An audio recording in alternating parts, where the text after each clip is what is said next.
good? This is good. All right, Ready? Going back. Hi, everyone. I'm Chanda Rubin, And I'm Zena Garrison. and welcome to Game.Set.Chat, where we have no holds barred conversation with athletes, legends, and change makers. And, today we are excited to bring you our guest. Yeah, I'm so excited to bring in Nancy Lieberman. This is going to be so amazing. She's just such a wonderful game changer. Yeah, you think about Nancy Lieberman, and you don't get the nickname Lady Magic for nothing without being something special. And she's a former pro basketball player and coach, a two-time Olympian, and a former NBA Sacramento Kings assistant coach. She has done just about everything. So we want to welcome you, Nancy. Thank you so much for joining us. Well, it's a pleasure to be with Tennis Royalty. So thank you so much for having me chat with you. Game, set, and chat. Tell us, what's your connection with tennis? Well, as you guys know, back in 1981, I'm a big sports fan, and I had gone to a tennis event at Amelia Island because you remember Annie Smith, who played doubles, of course. Well, she was always coming to my basketball games in the Women's Pro League at the time, the WBL.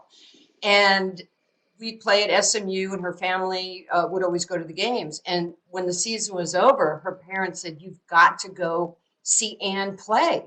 And I said, "Why? They're not athletes." And her mother and dad looked at me. I said, "Anybody can stand on a court and hit a ball over a net. Nobody's throwing an elbow. Nobody's guarding them." So respect hit me right across the head after I saw her play. And then I saw Martina, and she's a big sports fan. And do you remember Mel DiGiacomo, the photographer? Yeah. Mel saw me at Amelia Island, and he grabbed me and he goes, "You've got to meet Chris Everett. You've got to meet Tracy Austin. You got to meet Martina." And that's how we ended up meeting. And she had lived here in Dallas. And I think I was a little insulting, if I may be so honest, because I was like, how can you do this? I mean, you get paid millions and millions of dollars. You don't train hard. You don't eat right. You show up and you play. And I said, I'd give my pinky to have a league to play in.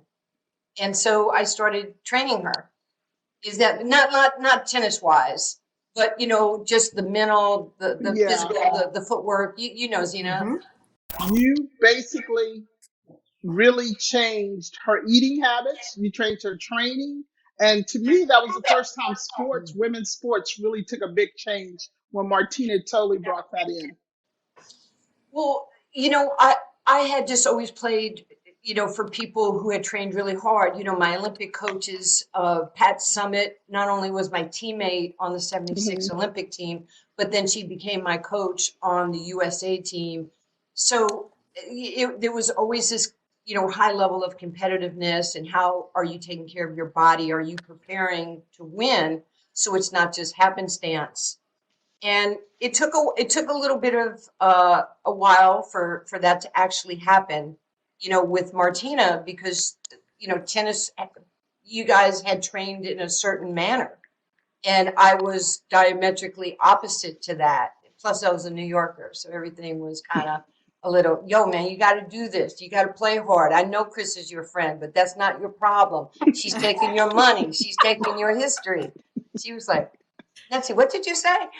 But why was it so different? You say it's sort of opposed, in terms of, basketball and the, kind of world that you were in compared to tennis, stepping into that world. What was so different about it? Okay, that's an amazing question. I don't think anybody's ever asked me that in all the interviews I've done. I would never sit in the locker room with my opponent right before we're supposed to go on center court or play to the semis or the quarters. If there's a rain delay at Wimbledon, you guys are up there, you're playing Scrabble. I'm like, heck, you don't have your own locker room? I mean, like, the Queen doesn't have enough money to build a separate locker room for you and Zena? Like, what's wrong? So I wasn't used to this camaraderie of actually during a match where you would hit with each other. I don't practice with my opponents. And because you become too friendly, you know what I'm saying? Yeah. Yeah. And there was so much at stake at that time. And I knew one way, football, baseball, basketball, you don't kind of cavort sort of with the enemy, if you will, with your opponent, because then you get soft. And sometimes, oh, I don't want to beat her 6', 6'. I just want to beat her 6'4", 6'4". And I'm like, what is wrong with you? Make her cry. Make her look at the schedule and go, no, no. So, it took a minute. Yeah. That is so interesting because, I remember kind of coming up first through junior tennis, right? And it's like, you don't talk to them. Don't talk to anybody. You got to play, you're competing. And for that reason, exactly that you want to have kind of that fire and the eye of the tiger, and you don't want to have any type of softness. But then, as it becomes your career in tennis, you're sort of pushed to be friendlier and, to kind of be cool in the locker room and for people to like you more. And sometimes that can be a hard balance for any player. I think players did it better than others, but in tennis, it's definitely a challenge. How do you ride that line? And how did you help Martina sort of ride that line? Was there a line at all, or was it just all the way on the other side? I had to learn as much as she had to learn. When you're blending philosophies of winning together. I mean, she had already won 2 Wimbledons. But Martina, as many of you know, I don't want to say Martina was a front runner because she was a tremendous, tremendous player and champion. But if she was feeling good that day, she could play great. When Martina wasn't feeling good that day, when things were not going right personally, when she had a period, when she had, she just couldn't overcome some of that. And so I think that's where, I'm a kid from the streets, and I was taught to be tough by the guys or playing up at Rutger, in Harlem, and you get hit, you get knocked down, you get up. So I was kind of conditioned to the system of what I was doing. And so I was really hard on her, to be quite honest, and to understand the history of her game. Who are the legends in your game?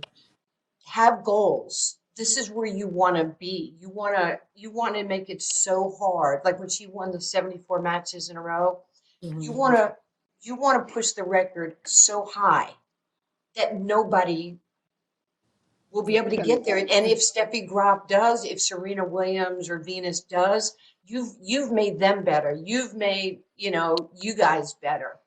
And that's, and I was around you, Zena, and I had so much respect for you, seeing, you rise to the ranks and playing in Wimbledons and finals. But it was so hard to separate, trying to get Martina to be just a little bit more focused on beating you than being your buddy. And I see Well, it. she didn't have a problem with that. She beat me 37 times, but thank you anyway. And you invited me on the show? Wow. No, it's all good. So the interesting thing, when you keep bringing up your upbringing, and I had the opportunity to hear about your upbringing and how that changed your life, and I would love for you to talk a little bit about that. Me growing up without having a father, I was almost embarrassed of my childhood because, I didn't have any parental guidance. There were days that we didn't have heat or food or electricity, and we were one grandparent away from food stamps, and I was so embarrassed of my situation. And I didn't have conflict resolution at the time because, again, a girl playing sports, people, they would bully me, they would disparage me, why are you doing this? What's wrong with you? You're a tomboy was the word of the day. And so I was always getting in fistfights. If somebody said something to me, like you have holes in your pants or your shoes, and I would go, oh, I didn't know that. Bam. I'm like, what'd you say? I can't hear you from down there. I mean, it was my sarcasm, but like I was venting because I was hurt. And it really wasn't until as you now know, Zena, my relationship with Muhammad Ali, who taught me better ways to grow, to get through my hurt and my anger, and more importantly, to love me and to teach me, because they used to call me white chocolate. People used to say, "Why are you hanging around with all those black kids?" And I say, "They're my friends." And it was almost like I was doing something wrong. And I never felt like I was doing anything wrong. I felt like I was doing everything right, because I'm well aware that we look different, but I was also well aware that we were thicker than thieves. And really, Muhammad, he just validated what I felt. I was a little rough around the edges, and he softened me up with a lot of love and kindness and just understanding that maybe I could make a difference in this world. And I, to this day, I thank God that he loved me and he picked me, because so many people wanted Muhammad Ali in their life. Now, I'm curious, you said Muhammad Ali. Was it a little bit strange for him to kind of tell you to fight less? I mean, that seems interesting. Yeah. Well, I asked him, I asked him, I said, "Well, Muhammad, you fight." He goes, "I get paid to fight." I said, "Well, I fight because they hurt my feelings." And he goes, "Nancy, there's got to be another way." And, it's so, look, I was so young and dumb. Yeah. I was just, I can remember I was 19 or so when I met him. And I remember him saying to me, "I know God made you special. And don't hold this against me." I went, "You know God too? That's amazing. You know everybody." And he was just like, "Oh no, I can't let this girl loose on the world." I would love to know what you think about, all these women that are making huge strides as becoming coaches, assistant coaches, and we're finally starting to move. What do you think about that? I'm really proud of where we're going, but because uh, we're sharing our voice and we're sharing it together, not the white athletes, not the Asian athletes, not the black athletes. We as a family are going out there and we're showing people we can be women, but we can be strong and we can be champions, and we have goals and we have aspirations and we want to be successful, because we want to pass it down to the next generation to show them what they could be. See, my heroes growing up were black athletes. It was Willis Reed, number 10, and I wore number 10 my entire career. It was Walt Frazier wore number 10 with the New York Knicks. Willis Reed, the captain of the New York Knicks. I can shoot left-handed because of Willis Reed. Certainly Dr. J, and then Muhammad Ali. So I never thought twice that they could not be my heroes. Society kind of pushes that on you. But I think today we can show people the greatness of athletes, the greatness of women of color who have been low on the totem pole of respect and money and payment and opportunity. Before my day is done, I'm going to be a champion. I am a champion of my friends and people who I believe in. And I want to be a cultural difference maker. And I want to stand toe to toe with you, because I'm not afraid. I am not afraid of winning. I am not afraid of losing, because my DNA is to win. It's to do the right thing at the right time with the right people. And that's, guys, when I was younger, I was so insecure. I needed to be the greatest basketball player of all time because I had nothing else. In the first half of my life, as Zena, you heard me say, I was learning. The middle part, I was earning. And this part, I'm returning. I'm using my platform and my voice because it's as simple as it is. I want to help people. And that's why I do these. I want to show that you can come from my circumstances. I am not a victim. I'm a victor, because I overcame what people said that I couldn't do. Both of you have overcome what people thought you couldn't do because of your color. That is such bull. Yeah. I'm sorry, I don't know if this is a family podcast. And it wasn't until like 2010, 11 when the Mavs hired me to coach their G League team. and I got a chance to go to the White House. President Obama, you know, you get the phone call, Nancy, this is the White House. I'm like, yeah, okay, right. Get painted, you know, and they said President Obama would like to invite you. So I took my son with me, and I remember, you know, talking to him, and he says, look, you know, what you're doing is amazing. Because this is even before Becky being the first female coach to be a head coach in a men's pro league. And he said, look, you know, I've been a black man my entire life. I just happen to be the president of the United States. He goes, you've been a white woman your whole life. You just happen to be coaching, you know, predominantly men, black men.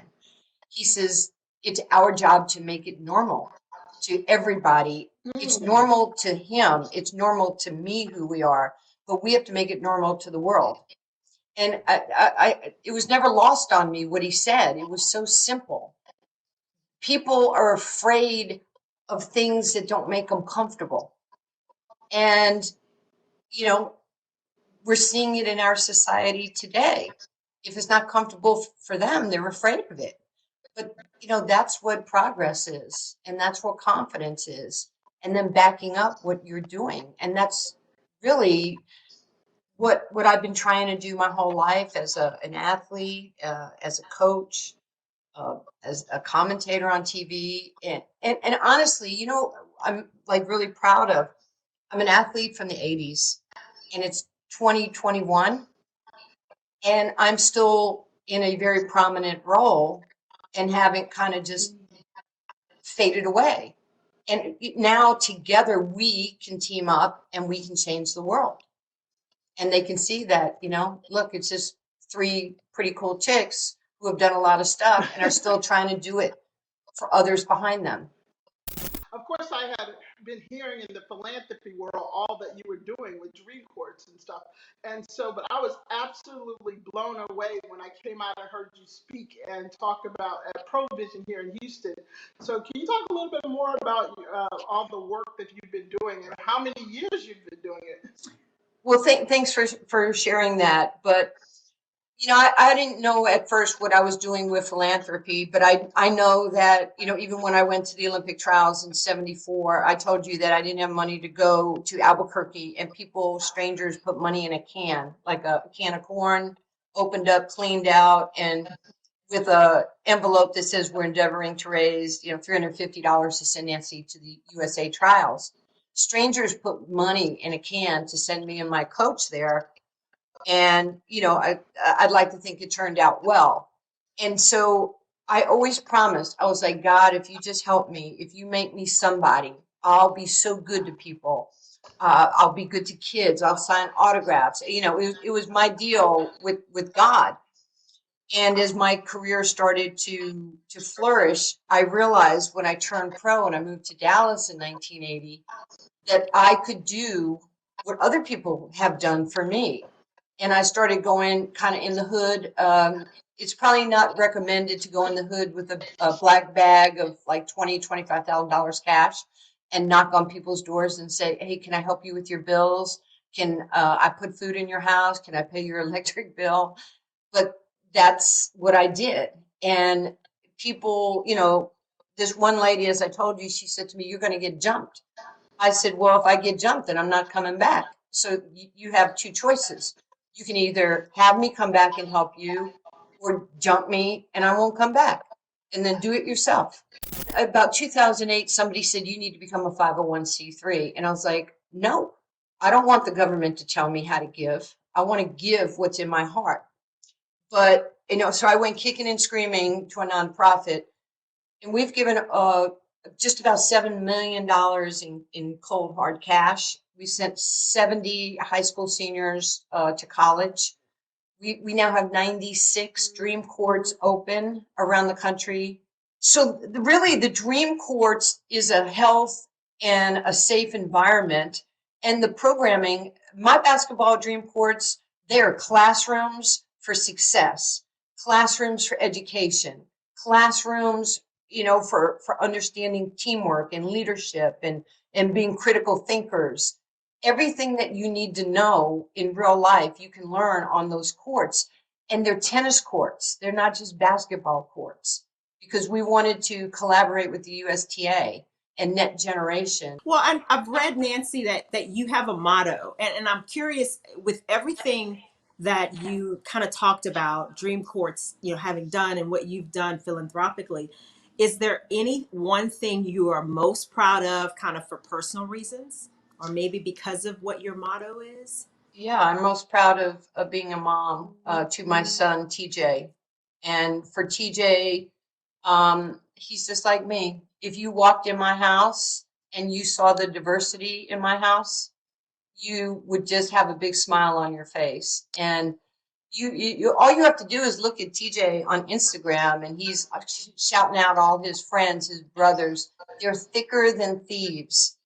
That is the greatest thing, is that he saw diversity in my life, and he saw love and friendship. And I didn't even have to tell him. One question I've been meaning to ask you, you as well as myself knew Renee Richards playing on the tour.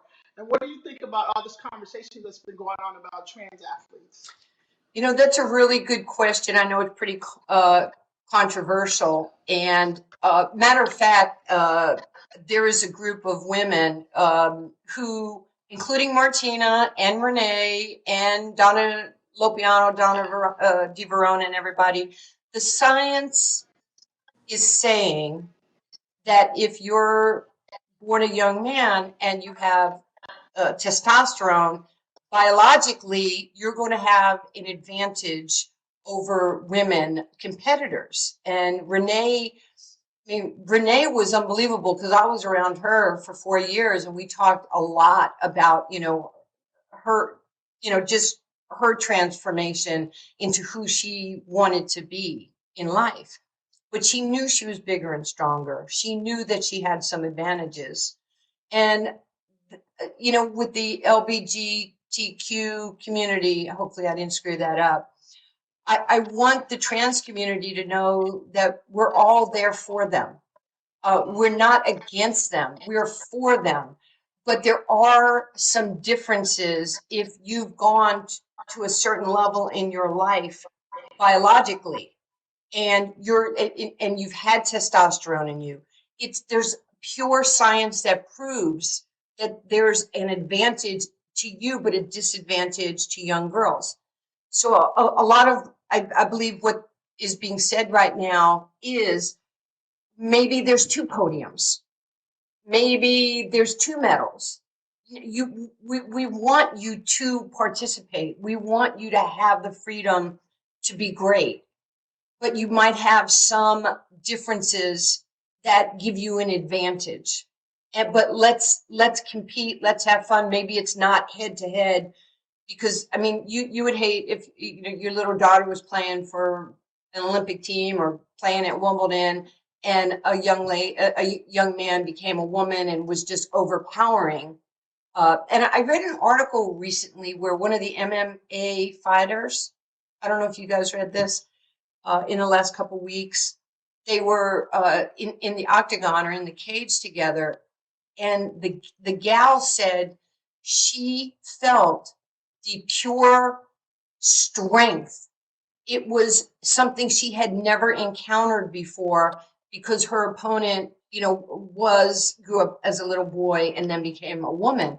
And she said it was nothing that she had ever experienced in her life, competing against women. She felt the physical difference. So, I would hope there's some sort of, compromise in what we can do. But I do think you have to follow the science. This is an issue in women's sports. It's been the question in basketball, but certainly in tennis, probably a little bit more, the question of equal prize money.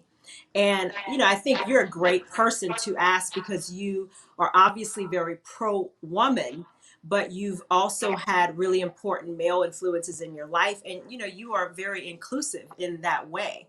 And I'm curious what your thoughts are on equal prize money. Is it justified? Are there cases where you understand where it's not able to happen? And how do you kind of see the progress in terms of that issue?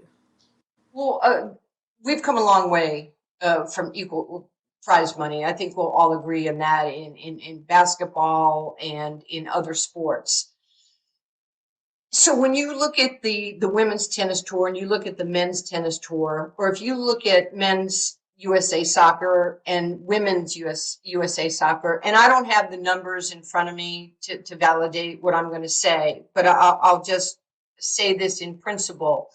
If the NBA is bringing in $4 billion a year, their salary structure with their CBA, their salary structure is going to be different than the WNBA. If the WNBA brings in 100 million, the salary structures will be different. It can't be emotional. It has to be business. Do your widgets sell better than my widgets?